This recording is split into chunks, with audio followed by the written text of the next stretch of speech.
Nay, kamusta po pakiramdam niyo? Maayos-ayos naman, nak. Oh, bakit nandito ka pa? Akala ko ba lalayasan mo na kami? Kahit ano namang pag-awayin natin, Nay, hindi naman mababago siguro yung katotohanan na magulang ko kayo. Anak niyo ako. Gusto ko, pagtanda niyo, ako pa rin mag-aalaga sa inyo, Nay. Pasensya na, Nay, ah. Di ko kaya panindigan yung gusto niyong maging ako. Maton, barako, lalaking lalaki, babaero. Sana huwag mong isipin na sinasaktan kita dahil gusto ko lang. Ayoko kasi dumating yung panahon na pagtampulan ka ng tukso.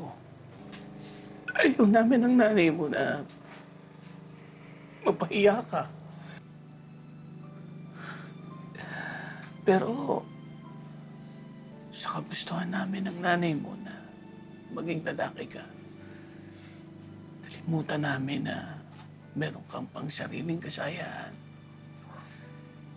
Kaya,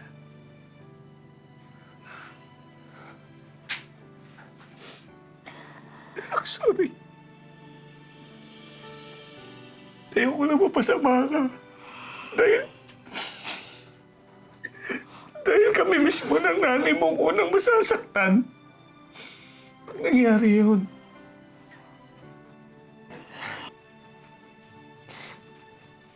Ako din, anak. Ha? Patawarin mo ko. Kasi ako dapat unang nakakaunawa sa'yo eh. Ina mo ako. Dapat nararamdaman ko kung anong nararamdaman mo.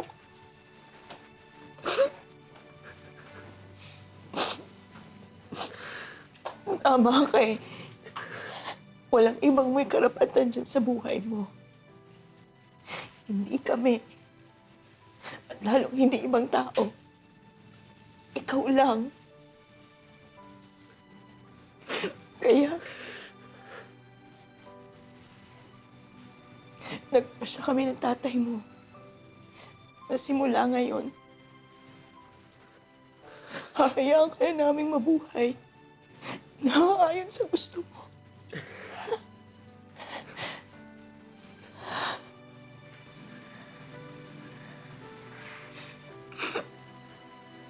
Mahal ko po kayo.